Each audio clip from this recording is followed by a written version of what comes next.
গেল ২৪ ঘন্টায় বৃষ্টি কমায় সিলেট ও সুনামগঞ্জে বন্যা পরিস্থিতির কিছুটা উন্নতি হয়েছে, যদিও সিলেট জেলা জুড়ে এখনও পানিবন্দী ৯.৫ লাখ মানুষ আর সুনামগঞ্জে পানিবন্দী ৬.৫ লাখ। পানি কিছুটা কমায় জনমনের স্বস্তি আসলেও দৃশ্যমান হচ্ছে ক্ষয়ক্ষতির চিত্র। তবে আবারও ভারী বৃষ্টির শঙ্কার কথা বলছে আবহাওয়া অফিস। বন্যা পরিস্থিতির খবর জানাতে সিলেটের সুরমা নদীর পাড় থেকে যুক্ত হচ্ছেন রাকিবুল রাফি এবং সুনামগঞ্জের পুরানপাড়া এলাকায় আছেন আরেক সহকর্মী লিপসন আহমেদ। শুরুতেই যেতে চাই রাফির কাছে। রাফির, ক্ষয়ক্ষতির চিত্র কেমন দেখছেন? এছাড়া আবারও বৃষ্টি হওয়ার সম্ভাবনা আছে কিনা, আবহাওয়া অফিস কি বলছে?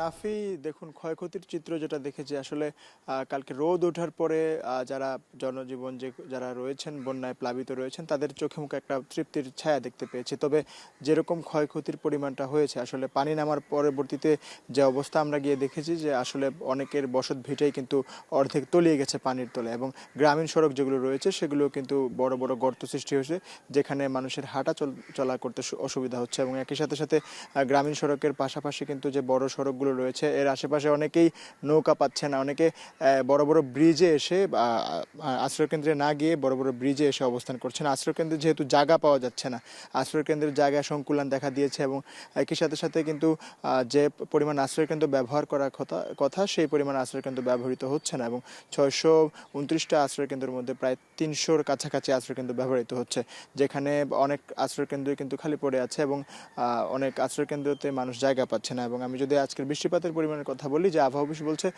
গত ২৪ ঘন্টায় বৃষ্টিপাতের পরিমাণ হয়েছে প্রায় ৩৮ মিলিমিটার, যেটা অন্যান্য ১০ থেকে ১২ দিনের তুলনায় অনেকটাই কম সিলেটে। এবং চেরাপুঞ্জির বৃষ্টির কথা যদি বলি তাহলে বলা যায় যে গত ৫ থেকে ৭ দিনের তুলনায় গতকাল ২৪ ঘন্টায় যে পরিমাণ বৃষ্টিপাত হয়েছে সেটা ৯৮ মিলিমিটার থেকে ১০০ মিলিমিটার হয়েছে, যেটা অন্যান্য যে বন্যার যে পূর্বাভাসের সময়ে যে পরিমাণ বৃষ্টি হয়েছিল সেটা থেকে কম। এবং উজানের পানির ঢলটাও কিছুটা কমতে শুরু করেছে। এবং একই সাথে সাথে আমি যদি নদীর যে তথ্যটা জানাই আপনাদেরকে, যে সিলেটের সুরমা নদীর পানি কানাইঘাট পয়েন্টে বিপদসীমার ৮৪ সেন্টিমিটার উপর দিয়ে প্রবাহিত হচ্ছে, এবং সিলেট পয়েন্টে প্রবাহিত হচ্ছে ২৪ সেন্টিমিটার। সিলেট পয়েন্টে ঠিক দুদিন আগেও কিন্তু প্রায় ৩৭ থেকে ৪০ সেন্টিমিটার ছিল, এবং পানি অনেকটাই কমে গিয়েছে। এবং কুশিয়ারা নদীর অমলশীত পয়েন্টে ৮৭ সেন্টিমিটারের উপর দিয়ে প্রবাহিত হচ্ছে, এবং শেওলা পয়েন্টে ৪০ সেন্টিমিটার উপর দিয়ে বিপদসীমার উপর দিয়ে প্রবাহিত হচ্ছে। এবং একই সাথে সাথে আমি যদি জানাই যে এখন পর্যন্ত যারা আছে, মানে সিলেটে যারা আছেন, নগরবাসী যারা আছেন, তারা কিন্তু অনেক জায়গাতেই পানি নেমে গিয়েছে, জলাবদ্ধতা অনেকটা ক্ষতি করেছে, বাসা বাড়িতে পানি ঢুকে গিয়েছে, যার কারণে অনেক আসবাবপত্র থেকে শুরু করে অনেক মালামাল অনেকে নিতে পারেননি। তো অনেকেই প্রতিকূলতা কাটিয়ে উঠছে, এবং সুনামগঞ্জ থেকে শুরু করে মৌলভীবাজার, হবিগঞ্জ এবং সিলেটের উপজেলার যে ১৩টি উপজেলা আছে অনেকেই কিন্তু এখন পর্যন্ত আক্রান্ত রয়েছেন, এবং একই সাথে সাথে সব রকম ব্যবস্থা কিন্তু জেলা প্রশাসন থেকে শুরু করে ওনারা গ্রহণ করছে। তো এই ছিল আমার কাছে সিলেটের বন্যা পরিস্থিতির সর্বশেষ খবরাখবর। নাফি।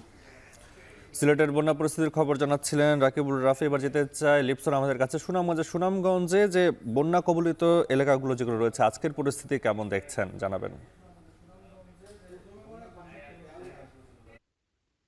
নাফি, আসলে আজকের সকালটা একটু স্বস্তি দিয়ে শুরু করতেছে, কারণ গত কয়েকদিন কিন্তু আমরা জানিয়েছিলাম যে বৃষ্টিপাতের একটা যে বৃষ্টিপাত দিয়ে আসলে সকালটা শুরু করেছিলাম, তবে আজকে সকাল থেকেই কিন্তু সুনামগঞ্জে সূর্য দেখা মিলেছে, সেই সাথে যে পাহাড়ি ঢল সেটাও কিন্তু কম নেমেছে, যার ফলে সুনামগঞ্জের যে নদীগুলো ছিল সেই নদীর পানি কিন্তু আসলে ইতিমধ্যে কমতে শুরু করেছে। আমরা যদি বলি, বিশেষ করে সুরমা নদীর পানি কিন্তু গত ২৪ ঘন্টায় ১৫ সেন্টিমিটার কমে কিন্তু এখন বিপদসীমার ৮ সেন্টিমিটার উপর দিয়ে প্রবাহিত হচ্ছে।